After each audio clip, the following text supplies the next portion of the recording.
Hello, friends! Welcome to my video.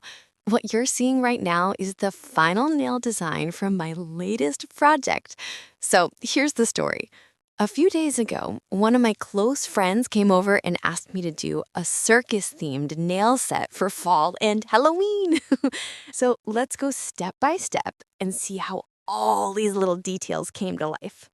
So I started with something simple, a harlequin checkered pattern. I mean, who can think of Halloween, circus, and clowns all at once without picturing Harley Quinn, right?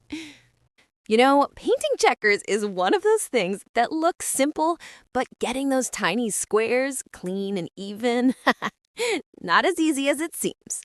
If your checkers don't come out perfectly, take a close look at how I hold my brush here. You might want to replay this part once or twice. It really makes a difference. Then I thought, it needs a little sparkle. And ta-da! The first nail design was done. Honestly, I was so happy with how I turned out. For the next nail, I wanted something a little more challenging, something that would really stand out. So this time, I decided to paint a clown face. Yeah, I know, right? It sounds kind of crazy, but also super fun, right? I started scrolling through Pinterest, looking for different clown references. There are so many styles out there. Creepy, cute, vintage, circusy. I couldn't decide at first. But that's the fun part. And to make it a little extra, I decided to frame the face with tiny pearls and silver dots. This part was honestly one of the most satisfying moments. Watching all those little shiny pieces come together just felt magical. And just like that, the clown nail was finished. Detailed, playful, and a little theatrical. I couldn't stop looking at it for a while. For the next nail, I'm switching things up a bit. This time, I'm using an airbrush.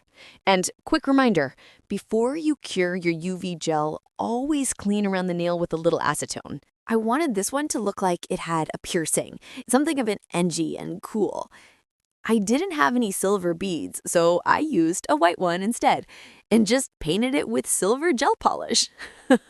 And that was it. Done. Be honest. Can you even tell I didn't have a real silver bead? Yeah, I don't think so either. Okay, we've reached the pinky. Starting with a soft brown French tip. Now I'm going in with this super chrome orange. You know the drill. Top coat after that. What do you think about two little blue stars? Let's try it. If it looks good, we're keeping it. Looks pretty good. So I'm adding two little silver dots to finish it off. Perfect. And boom! I think it turned out perfectly flawless. Okay, moving on to the next hand. I'm starting this one with another clown, but this time I want him to look a bit more masculine. The clown on the other hand turned out pretty girly, so let's balance it out. With a thin brush, I'm sketching a tiny clown hat first, then adding a few more details around it. I want his face to look sad. There's so much detail going into his expression. Sad eyes. Now the nose and mouth. Looks like we've got ourselves a sad little clown. To match the other hand, I'm adding some pearls and tiny silver dots around him. Then a layer of top coat, and done. Isn't it fun? I actually really love how this one turned out. For the next nail, I'm going for a candy-inspired design. You know, the kind they hand out to kids at the circus. A little twisty and orange.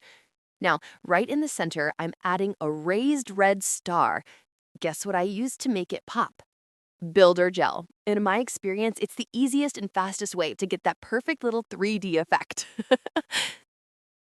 Just make sure to cure it really quickly, and if you want it to be a bit more raised, just repeat the step twice. Now I'm sealing the star with a top coat, and I think this nail is finally done.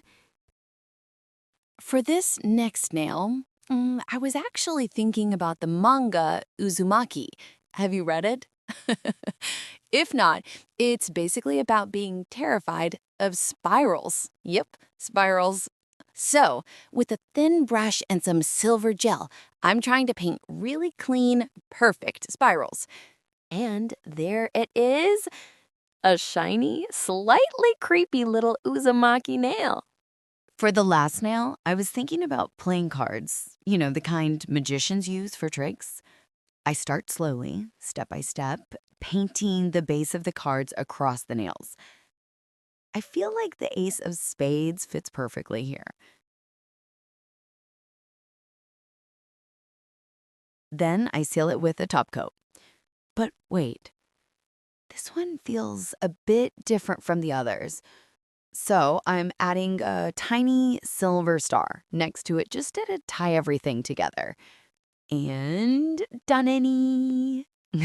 Want to see the whole set together? Here it is. If you enjoyed the video, don't forget to like, subscribe, and hype it up for me. See you in the next one.